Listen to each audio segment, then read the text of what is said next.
Feel the whoa with Listerine at BJ's. You can save $2.50 now on Listerine products like Total Care Anti-Cavity Fluoride Fresh Mint Mouthwash or Cool Mint Pocket Packs Fresh Breath Strips at your nearest BJ's location.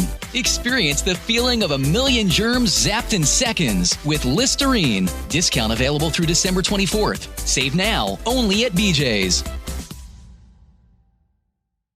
We all know a guy who only occasionally shaves for big occasions, and it's because that occasional shave really hurts. It's the time of year for big occasions, and yet there he is, suffering with that cheap drugstore razor. Let's help him out. Henson Shaving's line of razors, built with aerospace precision, deliver a smooth shave your dad, brother, and even son can enjoy, eventually. With replacement blades just 10 cents each, you'll buy it once, and they'll use it for life. How's that for the perfect gift? Celebrate with 100 free blades on your first purchase, and no subscription headaches. HensonShaving.com/holiday. Ranger Bill, warrior of the woodland. Ranger Bill, warrior of the woodland, struggling against extreme odds, traveling dangerous trails, fighting the many enemies of nature. This is the job of the guardian of the forest, Ranger Bill. Pouring rain, freezing cold, blistering heat, snow, floods, bears, rattlesnakes, mountain lions. Yes, all this in exchange for the satisfaction and pride of a job well done.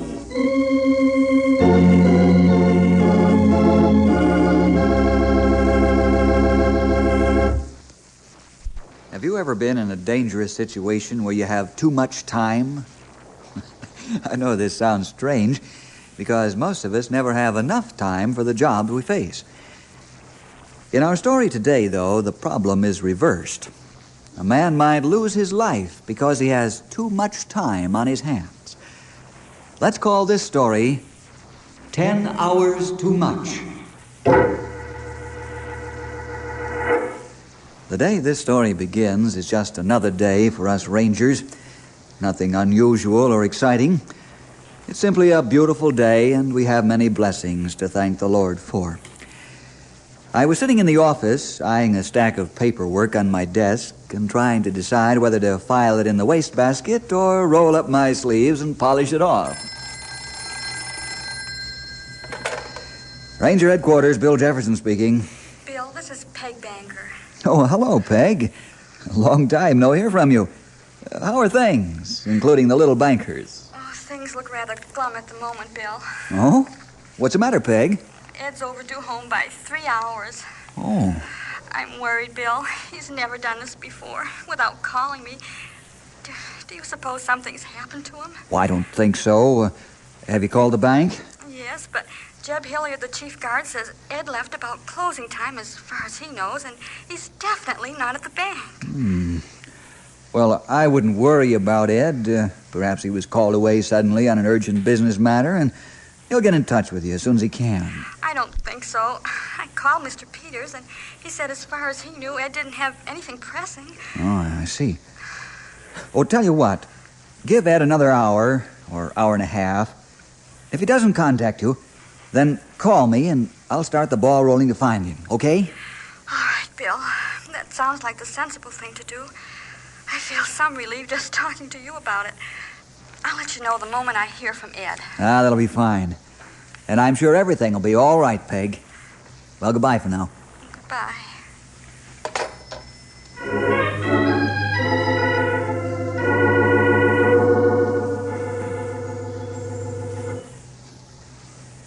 Tom, how are you and the boys coming along with the timber markings? Okay, Bill. We ought to be finished within a week. Then Frenchy Dussel and his boys can start thinning out this neck of the woods. That's fine work. I want to see your plat markings before we give Frenchy the go-ahead. All right. Say, the forest west of Cougar Canyon and up as far as the High West Ridge is getting pretty scrubby. Oh? I was going to turn in a report on it, but as long as I'm talking to you, I thought I'd mention it. Well, thanks for the tip. I'll see that Angus and his boys get in there as soon as possible and clear out that scrub. That all, Tom? Yep, everything's routine right now. Okay, I'll see you later. Over and out. Bill? Yeah, Graywell. Marty Forbes report that Tree Farm planted 40,000 seedling trees this fall. Doesn't that sound like awful lot? No, they're doing it by machine now. That figure's okay. 40,000 trees. Not a lot of planting. And how? Well, we've got to step up production at the tree farm because we're getting behind the demand for new trees. We use a tremendous amount of seedlings each year, and then the ranchers and farmers want more and more to plant windbreaks. You know a good windbreak has to be 5 or 6 trees deep. How many trees farm going to plant next year? Well, they're shooting for 75,000. Oh, that many? Mm-hmm. Yeah, Stumpy should be back from the accounting office with the payroll any time now. Then we'll have to divide up the shekels according to each man's portion. Oh, you broke, Bill? No, but my pocketbook is badly bent, and payday is very welcome.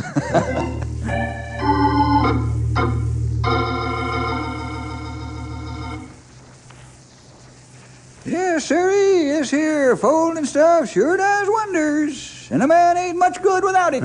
Everybody has a smile on face on payday. Ranger headquarters. Billy isn't home yet. Who? What? Oh, yes, Peg. Has Ed called you? No, not a word. Bill, what am I going to do? Now, just take it easy, Peg. Getting up a full head of steam isn't going to help any. Don't panic. I know it's bad for you and the children. You'll sense your fear, and then you'll have your hands full. I'll be at your home in 10 minutes. Thanks, Bill. Don't mention it. We'll find Ed if we have to turn this whole country upside down. Goodbye. Oh, what's wrong, Bill? Yeah, something's gone haywire. What is it? Well, I didn't mention it to you fellas before because I thought he'd turn up shortly. Who'd turn up, Sonny? Ed Banker. He's 4.5 hours overdue home for dinner. Not bad. It ain't good for the vice president of the bank to be missing, young feller. Well, I'm going over to talk to Peg. Stumpy, Grey Wolf, you fellas stand by here. Alert all rangers for a manhunt, but don't move them until I give the word. And this is top secret for obvious reasons. I'll see you later.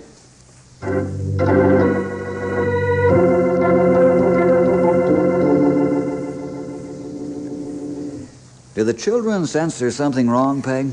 I don't think so. I haven't told them. Well, Ed frequently works late, and I'll tell him he's gone out of town if need be. Judy worries so about her daddy that she'd be a nervous wreck if I told her the truth. Mm-hmm. I think that's wise, till we know something more definite. Now, what can you tell me about Ed's habits that I don't already know? Well, Bill, that's what's driving me frantic. Ed has such a set pattern of living, and he never deviates from it, well, one week to the next. Except when we're on vacation, of course. Well, give me a blow-by-blow description, will you?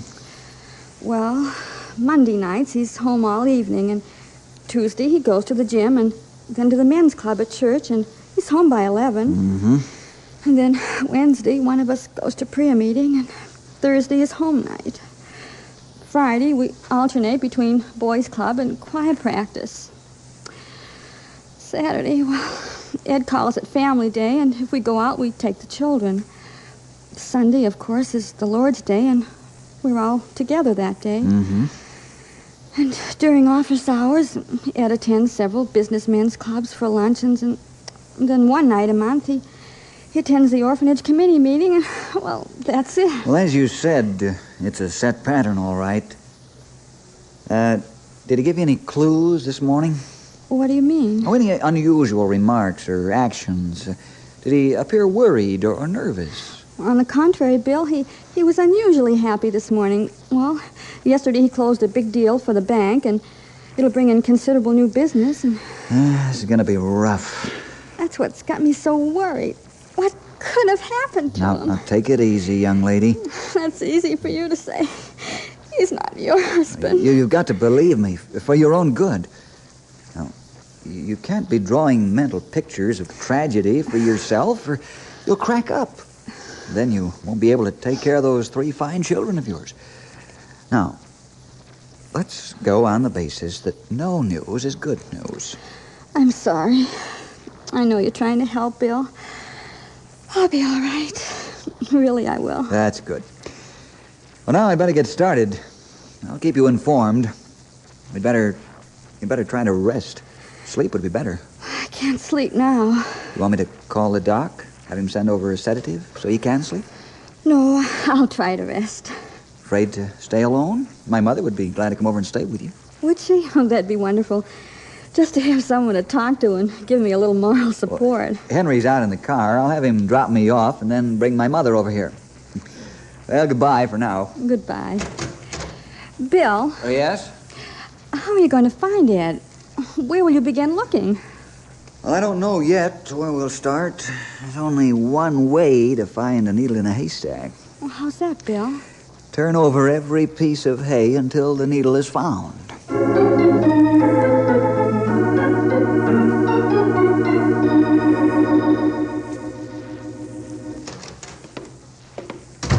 Grey Wolf, call in all rangers off duty or on duty for a manhunt. Right away. What's your plan, Sonny? Call the sheriff and tell him to rouse his men out on the double. Get a hold of Captain Fredericks of the state police and give him a description of Ed. Have him put out an all-points bulletin for Ed as a missing person. Right away, young feller. Grey Wolf calling Tom. Grey Wolf calling Tom. Tom, need help. Find Ed Banker. Over. Grey Wolf calling Hank. Hank? Hello, Cal. We've got a manhunt on for Ed Banker. Yes, sirree. Oh, Bill will tell you about it when you and your men get here. Well, it'll be mighty fine, and keep this quiet, Cal. Over now. Yep. Goodbye. Well, Bill, Cal and his bloodhounds will be here in 15 minutes. That'll be fine. Now, all rangers be here in half hour, except men in fire towers. Okay. Now let's get outside and get the cars ready.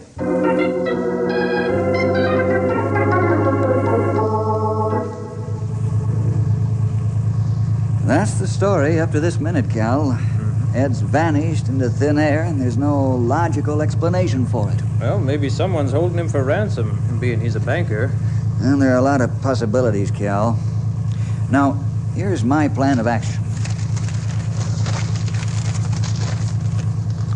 I've marked out areas on the map, and we'll go over them with a fine-tooth comb, one by one. We don't want to arouse the people right now, so no questions will be asked that will give away Ed's identity. Oh, yes. I want all buildings that might be used to hide a man searched, unless they're living dwellings. Get the owners out of bed, if necessary, to open up. I've got Judge Wilson alerted, and he'll issue any search warrants we may need, if necessary, right away. Cal, Stumpy, Grey Wolf, understand? Sure do. Yep. Very clear, Bill. Now, here are maps for you fellas. I've marked your areas of search. Take your time, and don't leave a stone unturned. All right, let's go.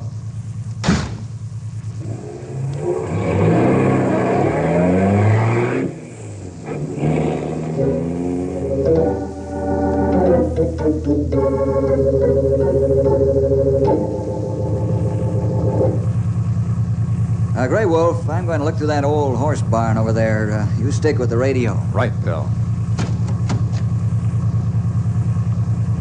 Car 6 to car 7. Go ahead, car 6. We ain't found a thing in this sector. Should we proceed to section B2? Yep, go ahead to section B2. Car 7 to car 1. Go ahead, car 7. No results. Sections A1, B1, C1 have been searched. Okay, car 7. Sheriff 1 to Ranger 1. Ranger 1 to Sheriff 1, over. We found a man's hat and coat. We're at the river and Main Street. We be right there, Sheriff 1. Bill, Yes? Cal might have found something Where at, Grey Wolf? at Main and River.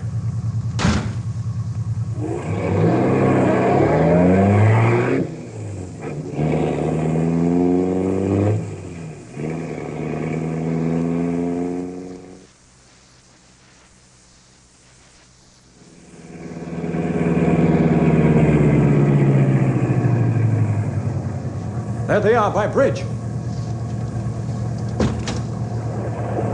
Here's the coat and hat we found. No, I don't think this is a clue.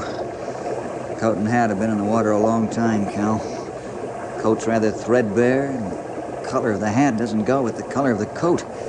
And Ed's a pretty sharp dresser, you know. And I thought we had something, Bill. Now, don't give up, Cal. Better have your men start dragging the river. What, do you expect foul play? I don't know. But if he's been kidnapped, this coat and hat could have belonged to the person who did the job, even though they look too waterlogged. I'm going to let Peg have a look at them. You fellows continue the search. Okay. Okay, boys, let's get back to work. We've still got a lot of ground to cover.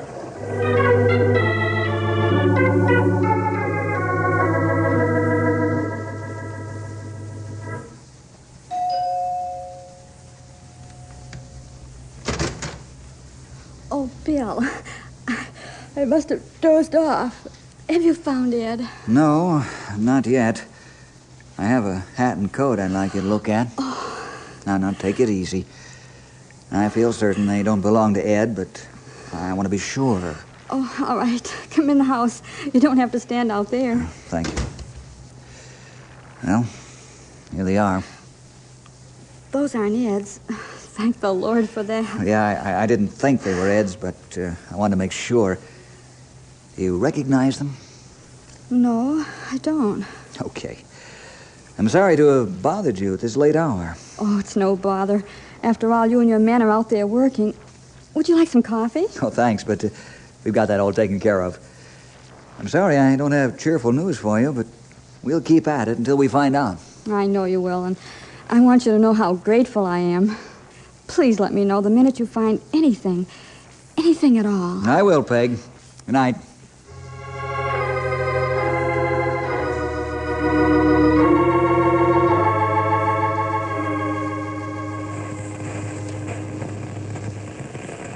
Car 7 to Car 1. We're through with the search, and we found nary a thing. What next? Report to headquarters, Car 7. Car 5 to Car 1. We finished and got nothing to report. Report to headquarters, Car 5. Sheriff 1 to Ranger 1. No Ed Banker or anything connected with him. Over. Cal, you and your men report to headquarters. We got some food there and coffee, and we'll get our heads together and see what we can come up with. Right. Over and out.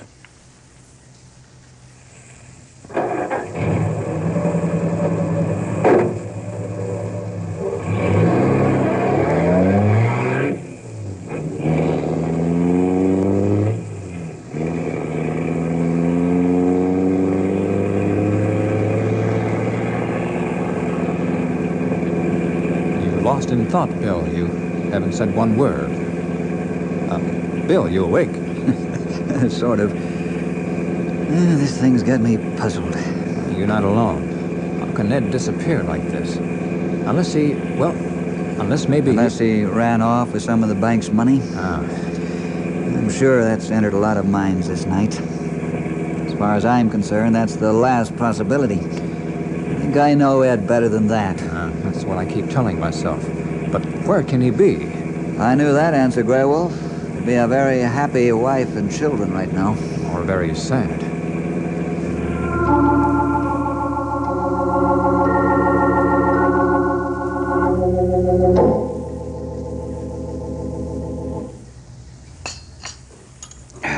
Well, now that we're refreshed, what's our next move? I'm going to seize the bull by the horns, fellas. Time's too short to do otherwise. Okay, shoot. Yeah, let's hear it. Yeah, not right. I'm going to get Mr. Peters down to the bank and have him open up. You fellas get the employees out of bed and get them down to the bank, and we're going to ask some questions. Maybe that do trick, Bill. Well, I hope so. Get going, fellas. Grey Wolf, get the station agents out of bed for the railroad and bus line and ask them if they've seen Ed. Only this time, use his name.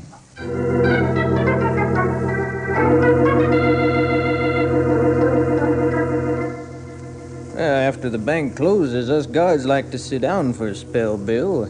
I was on the front door, but then Mr. Banker could have walked out when I was getting a chair. For that matter, I don't pay much attention to him because, well, he's coming and going all the time anyway. Let's not beat around the bush, gentlemen. I've been chief clerk in this bank for 40 years, and I've seen a lot of men come and go. Ed Banker's been giving me the creeps the last week or so, sort of snooping around and looking. Well, I will say one thing, gentlemen. This is most unusual. Do you think Mr. Banker may have absconded with some money or securities? Oh, my word, that would be terrible. No, I didn't see him leave the bank. Yeah, I'm Mr. Banker's secretary. Yeah, as far as I know, he left the bank at 5 o'clock. No, he wasn't acting strangely. Or was he? Well, he might have been. Seemed rather preoccupied most of the day. Come to think of it now, Bill, Ed did that kind of funny today. It just didn't seem to be himself.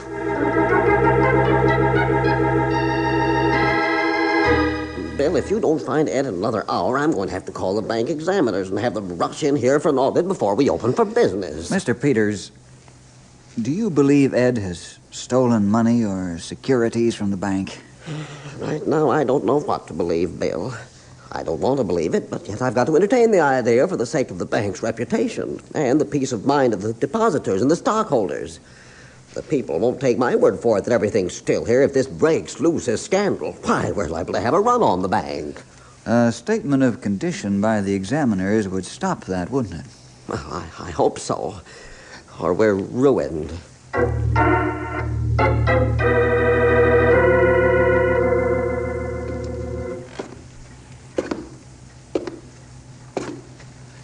I'm telling you, Ed isn't a thief or a crook.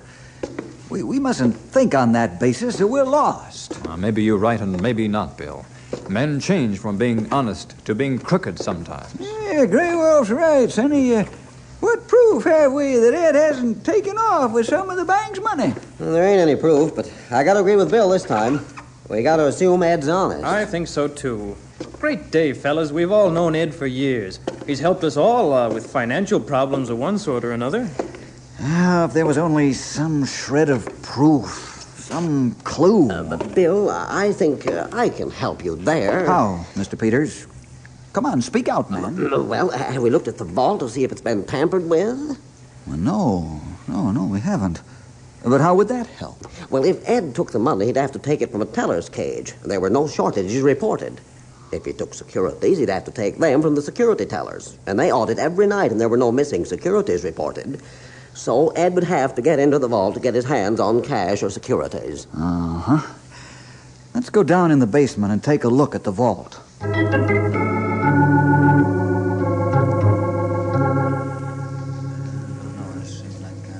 I hope we find something down here. Well, there's the vault door, Bill. It weighs 7 tons and has a time lock on it.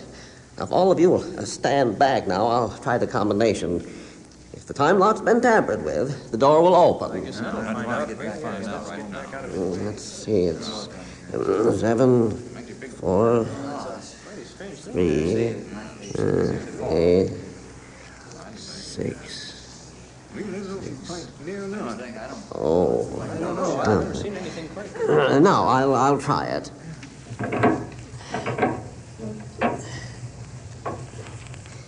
Gentlemen, the vault's securely locked, and the time lock won't allow it to be opened until 8:30 in the morning. That's very good. I'm glad to hear that. Quiet, everybody. Bill, what's wrong? Quiet. I'm going to tap on the vault with my revolver.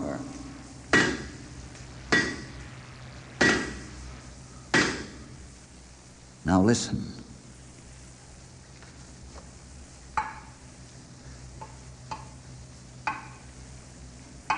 Someone's inside vault. Yes, our good friend Ed Banker.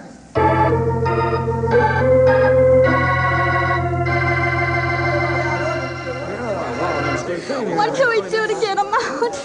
What can we do? Bill calling Safe Company now to get man to come out and open vault. What can he do? There's a time lock on it. It'll die in there. Now listen here, young lady. Getting all worked up into a lather ain't gonna help none. Now don't you fret. Bill'll get him out of there even if he has to blow the door off with high explosives. Hello?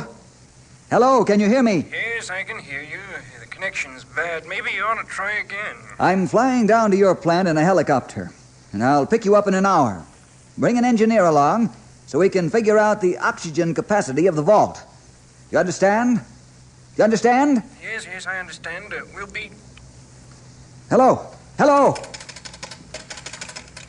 Number, please. Operator, I've been cut off. This is Bill Jefferson.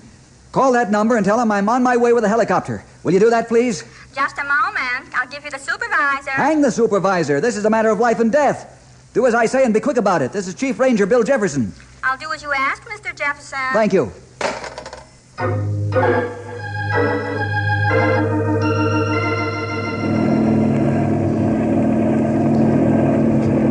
I got the copter wide open.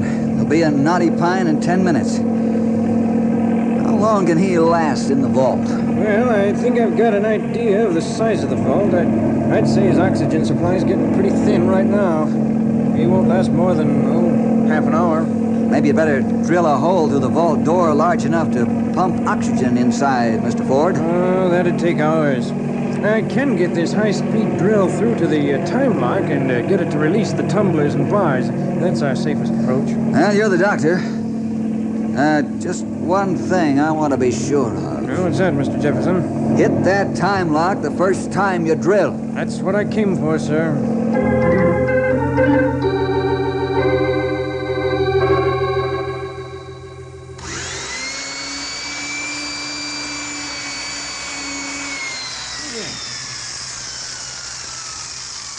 Now, let me have that lubricant, please.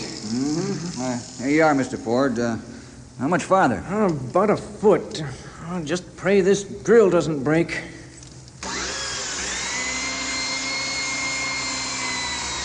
Oh, it snapped. Hey, give me that electromagnet. You mean this? Yes, that. Can you get the broken drill out with that? Yeah, sometimes. If I can't, well, we'll have to start all over. Peg, please control yourself. Mr. Ford's trying to get him out and can't be disturbed by emotional outbursts. She's coming. Oh, good. Whew, that was close. Now, we'll try to get it the rest of the way.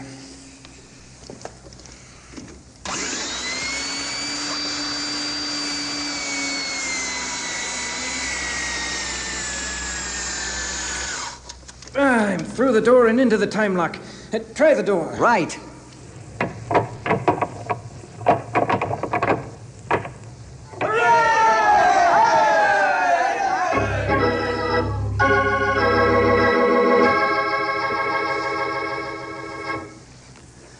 Well, how do you feel, Ed? Not bad, Bill. I guess I'm suffering from shock right now. What happened, man? Well, I left my briefcase in the vault and I went back to get it. Uh-huh. Guess I must have been as quiet as a church mouse because Frank didn't hear me and he didn't know I had returned.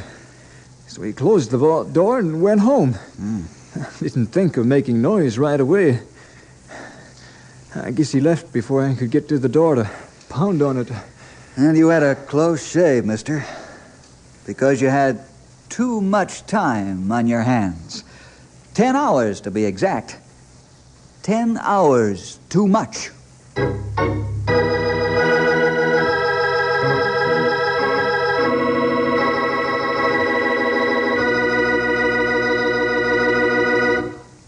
See you next week for more adventure with Ranger Bill!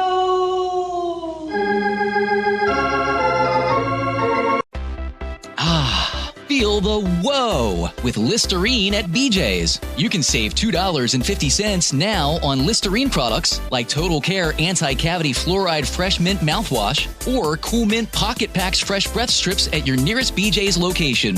Experience the feeling of a million germs zapped in seconds with Listerine. Discount available through December 24th. Save now only at BJ's.